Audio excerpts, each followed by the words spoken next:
Lucifer कौन है? क्या वो शैतान है जिसे हम डरते हैं, या कोई और? आज हम सरल और स्पष्ट भाषा में बाइबल में लूसीफर के बारे में जानेंगे। चलिए शुरू करते हैं। लूसीफर नाम का अर्थ है प्रकाश लाने वाला या सुबह का तारा, मॉर्निंग स्टार लैटिन में। यह बाइबल में यशाया 14:12 में पाया जाता है, जहां लिखा है, हे सुबह के तारे, हे भोर के पुत्र, तू कैसे स्वर्ग से गिर पड़ा। तू जो राष्ट्रों को पराजित करता था, धरती पर फेंक दिया गया है।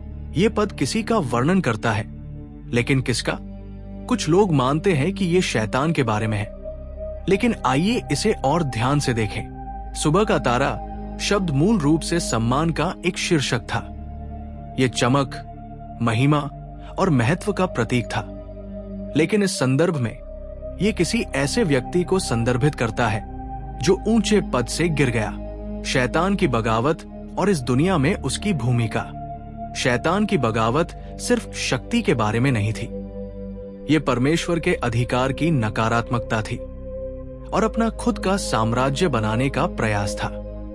अपनी गिरावट के बाद शैतान का ध्यान मानवता को परमेश्वर से दूर करने पर केंद्रित हो गया। शैतान की भूमिका बाइबल में बहुत स्पष्ट है। वो विरोधी है, वो प्राणी है जो परमेश्वर की योजना के खिलाफ खड़ा है। उत्पत्ति 3 में शैतान, जो एक सांप के रूप में प्रकट होता है, ईव को धोखा देता है और मानवता को पाप की ओर ले जाता है। उसने परमेश्वर की अच्छाई पर संदेह उत्पन्न किया और उसकी आज्ञा का उल्लंघन कराया, जिसके परिणाम स्वरूप मानवता का पतन हुआ। शैतान सिर्फ प्रलोभक नहीं है, वो आरोप लगाने वाला भी है।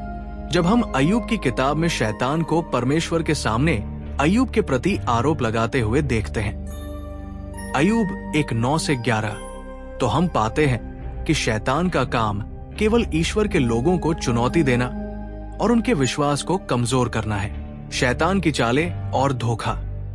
शैतान दुनिया में कैसे काम करता है? उसकी मुख्य चालें हैं धोखा, प्रलोभन और मैनिपुलेशन। बाइबल में शैतान का चित्रण एक चालाक और धोखेबाज प्राणी के रूप में किया गया है, जो लोगों को भ्रमित करने के लिए हमेशा तैयार रहता है। यूहन्ना 8:44 में यीशु कहते हैं, वो शुरुआत से हत्या करने वाला था और उसमें सत्य नहीं है। शैतान झूठ का पिता है और उसका उद्देश्य लोगों को परमेश्वर के सत्य से दूर करना है। शैतान हमेशा डरावना रूप नहीं लेता, वो खुद को प्रकाश के स्वर्गदूत के रूप में प्रकट करता है। 2 कुरिन्थियों 11:14। उसकी झूठी बातें इतनी चतुर होती है कि वो हमें आत्मसंतुष्ट, घमंडी या परमेश्वर की अच्छाई पर संदेह करने के लिए प्रोत्साहित करता है। मसीह की विजय और शैतान की अंतिम पराजय। हालांकि शैतान की शक्ति और प्रभाव दुनिया में मौजूद है, लेकिन एक अच्छी खबर है। बाइबल हमें बताती है कि शैतान की अंतिम पराजय मसीह के द्वारा पहले ही सुनिश्चित हो चुकी है। मसीह का क्रूस पर बलिदान और पुनरुत्थान ने पाप और मृत्यु की शक्ति को नष्ट कर दिया और शैतान की पकड़ भी टूट गई।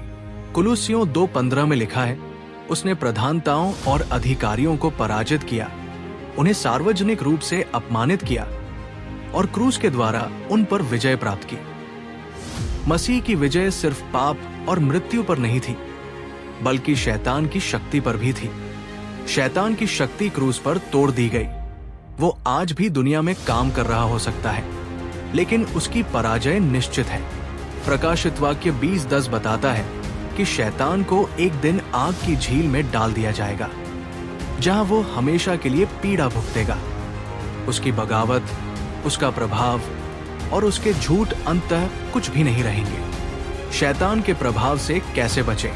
हालांकि शैतान की अंतिम पराजय सुनिश्चित है, वो आज भी दुनिया में काम करता है और हमें सतर्क रहना होगा।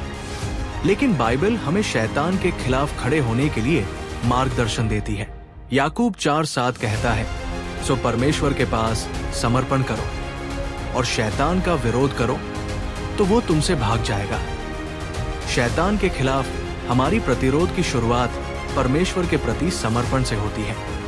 उसकी प्रभुत्वता को स्वीकार करना और उसकी शक्ति पर निर्भर रहना। इफिसियों 6:10-18 में परमेश्वर के कवच के बारे में बात की गई है। जो विश्वासियों को युद्ध के लिए सुसज्जित करता है। सत्य का बेल्ट, धार्मिकता का कवच, विश्वास का ढाल, उद्धार की टोपी, आत्मा की तलवार और प्रार्थना, ये सभी औजार हैं जो हमें शैतान के हमलों का सामना करने के लिए दिए गए हैं। हम इस संघर्ष में अकेले नहीं हैं। पवित्र आत्मा हमें प्रलोभन का प्रतिकार करने, सत्य और झूठ को पहचानने और विश्वास में स्थिर रहने की शक्ति देता है। शैतान पर विजय प्राप्त करना। हालांकि शैतान अभी भी सक्रिय है, हम उस विजय में जी सकते हैं जो मसीह ने हमारे लिए जीती। हम मसीह में विजय से अधिक विजयी हैं। रोमियो 8:37। याद रखें, शैतान एक पराजित शत्रु है। उसके झूठ परमेश्वर के वचन की सच्चाई से उजागर हो चुके हैं। मसीह के माध्यम से हमें शैतान के हमलों का प्रतिकार करने, स्थिर रहने और उसकी ओर से मिलने वाली स्वतंत्रता में चलने का सामर्थ्य मिला है।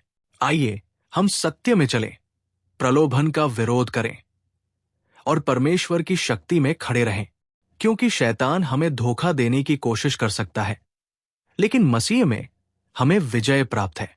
अगर आप यीशु मसीह पर आस्था रखते हैं तो कमेंट सेक्शन में आमीन जरूर लिखें और बाइबल नॉलेज हिंदी को जरूर सब्सक्राइब करें।